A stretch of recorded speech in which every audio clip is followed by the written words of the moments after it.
or a premeditated crime vis-a-vis unpremeditated. You see where I'm coming from? So Moses did not mean to kill. Yes, he's not killing them, but he did not intend to do that. It's a mistake, but not by intention.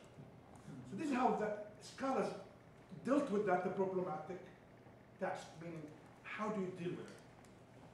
Or you find a verse in the Quran that says, the Jews and the Christians are your brothers and your sisters, and you have to take care of them. And you have a verse that says, oh, absolutely not. These Christians and Jews are on the other side. So what's going on here? Either the text contradicts itself, or it talks about two different types of realities. So the first verse that talks about take care of them, if you go back, it says Jews and Christians. The second verse, it says the Jews and the Christians. What's the difference? Give me a book vis-a-vis give me the book. The first one is talking about Jews and Christians in general. We're supposed to take care of them, our brothers and sisters. The second verse is describing 5 specific individuals who broke a specific treaty who happened to be Jews and the Christians. So the verse does not say go after those that are the Christians, go after these people who happen to be what? Jews and Christians. Not because they are Jews and Christians. You see the difference here? The problem is in the Muslim mind that does not know that language and misread these verses of Islam is against the Christianity, or on Fox News. That's what Sean Hannity always refers to, this verse. So, Sean, you know nothing of the Quran. I interpret my Quran, the Quran is not against the Christianity or Judaism in any way, shape, or form. The Quran may debate certain theological beliefs in the Christianity, but not to say go and kill. You see where I'm coming from? So the same thing with hadith. There's so many mushkil hadith, the problematic texts, that the scholars found it problematic. And we'll deal with some of it in the coming points. But yes, Muslims were ready and did it and questioned and were critical, were ready to ask any kind of questions, and it was never called wrong. Unfortunately now, Muslims gave up on that beautiful, rich tradition of asking and answering the question why. I say in Islam, if it does not make sense, obviously, it most likely it's not in Islam, I believe, from my study of Islam. It has to make sense. It has to make sense. If it does not, I was told that Episcopalians have their philosophy, that you come to the church to think, if you don't think you're not Episcopalian, that's good. Most likely that's taken from Islam. Our big Muslim. Okay, let's go back. Okay. Let's go quickly on something good, you know. Actually, there's a book you can read called The Case for Islamo-Christian Civilization, written by Richard Bullitt, B-U-L-L-E-I-T, a great book, where he makes the case for Islamo-Christian civilization, how we influence each other, but how also Islam is a Catholic guy who talks about how Islam contributed to modern-day Protestant church and to Reformation. But Protestants here can neatly that. Okay. Now, we have done all of this stuff. I hope this was helpful in terms of what the authenticity and. Now, the big stuff we need to do now is.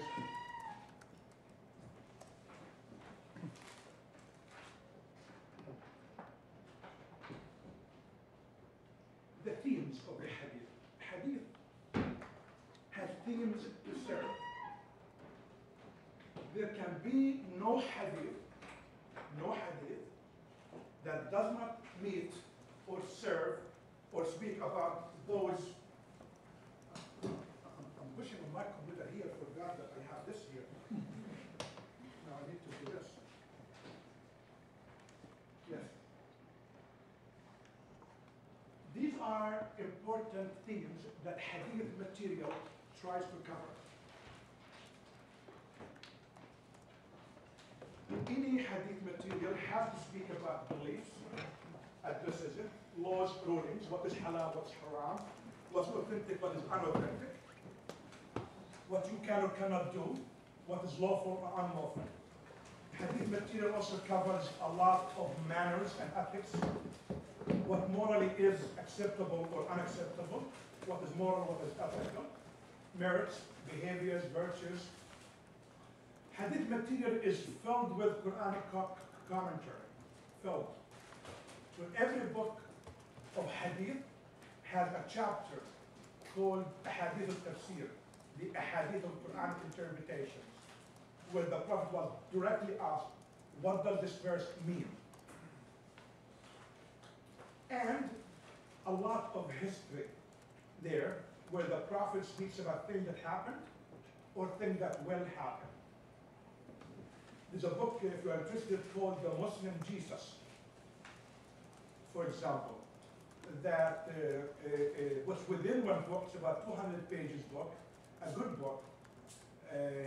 All that the Prophet said about things that Jesus said or did, some of which you will find in the Bible, some of which you will not find in the Bible. But it will be interesting to see what Islam has to say about the history of Jesus.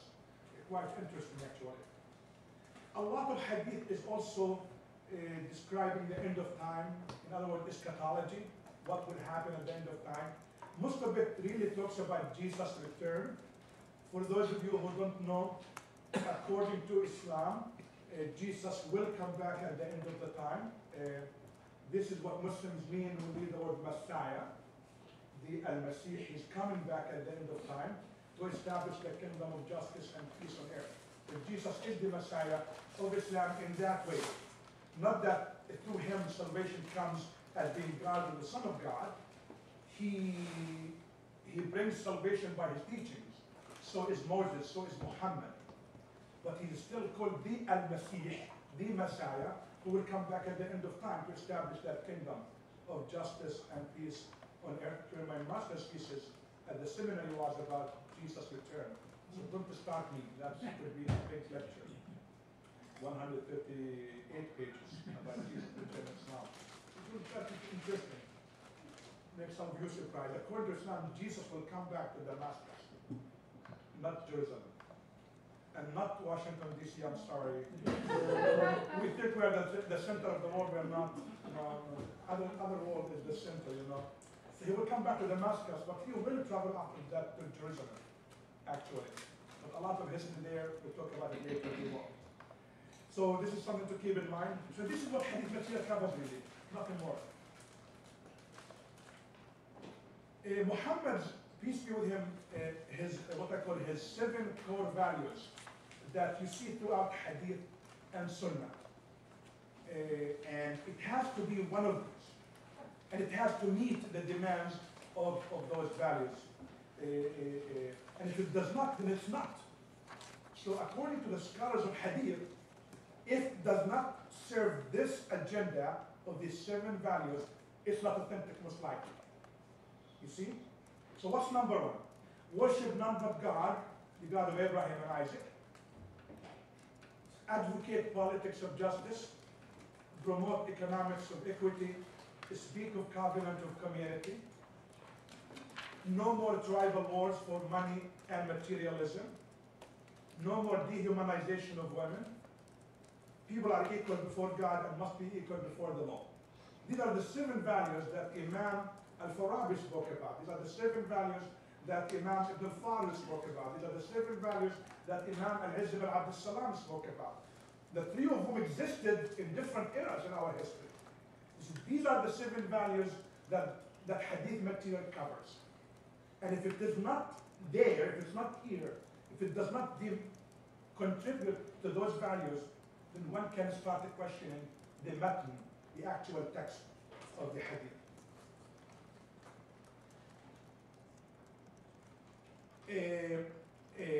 To understand hadith, to understand Muhammad's statements, Muhammad's sunnah, way of thinking, you need to think also of those 5 issues.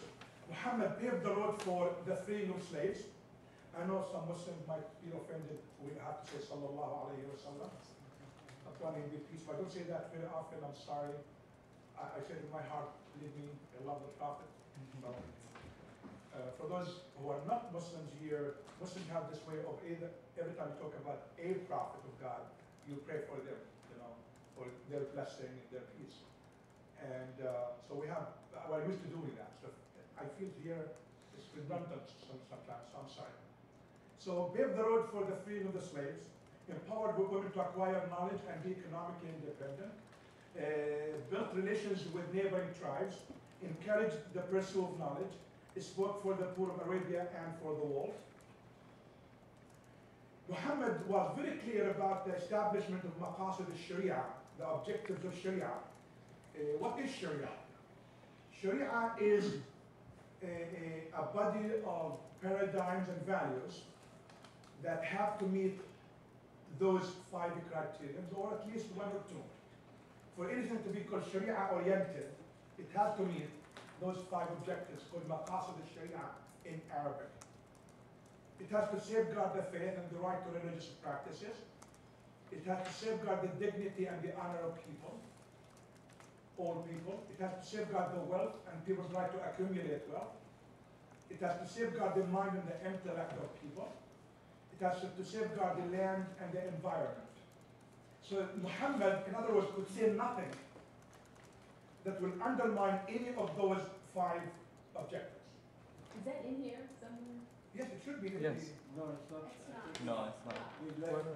Really? No, it's not. I'm looking. I The thought it title was- is there, but the Probably. It's like, No. slide, oh yeah, it's not. I'm sorry? Black and white printing? Because of the colors? Ah. Okay. Sorry. Okay. But here it is. I can send you this by email if you want also. Okay. Yeah. So Muhammad would not say anything that would violate these 5 objectives. So,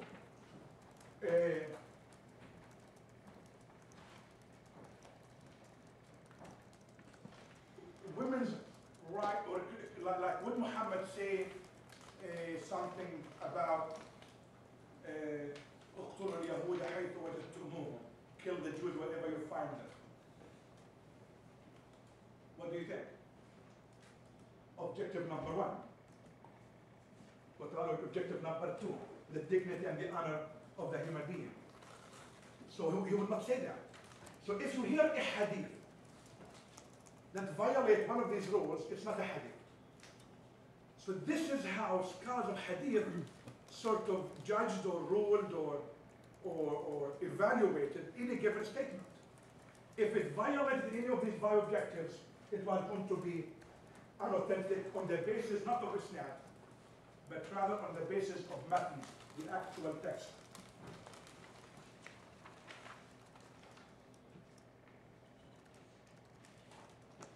Sustainable civilization stands on the following principles. For any community to survive, according to the Prophet, you can find some repetition between here and other slides, because this seems to be a common thread in the study of science of hadith. Moderation and balance. So the Prophet will never ask you to do something that is not balanced, or will it create in your life imbalance. It will never. Muhammad will never say, spend 5 days fasting, even if it has to sacrifice your very survival. Would not say that. Muhammad would not ask you to stand on your feet in a prayer for 6 hours and end up having to end up in the hospital because of that. Would never do that. So the hadith of the Prophet, when he said,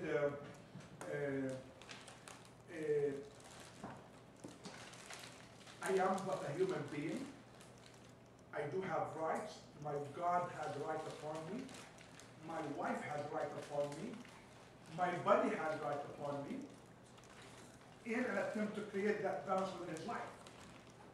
When women actually came complaining to the Prophet that our husbands are always in the masjid, we need some people to provide for our livelihood, and we need people to be with us for whatever reason. We're going to talk about what? For married people. No need to talk. No, good. We have unmarried people here, so I have to be sensitive to their imagination. You see, it's quite important. The Prophet said to these men, come here, what are you doing? And they said, well, we're praying to God. Didn't you want us to pray? And the Prophet said, what are you doing? I'm a prophet. Yet, I have a wife, I have family, I have children, I have to sleep, I have to eat, I have to exercise, I have to do everything else. Like a human being would do. That's about that balance. Justice. So this is why when Muhammad would say, even if my daughter were to commit a crime, he will execute the punishment on her. But wait a minute, it's his daughter, and he is the head of the community. So what? No one is above the law. Everyone is under the law. So you have this concept of justice that drives through the science of hadith. Accountability, the rule of law, equality and or equity, and these other values I mentioned earlier, politics of justice, economics of equity, covenant of community. And therefore, hadith has to be understood in light of those values I just mentioned. Hadith has to be understood in light of the general values of the Prophet and that he had put forth to his community. No hadith can violate any of these values. Cannot. It will be either akhbar, mere news, or stories from other traditions, or from tribal practices.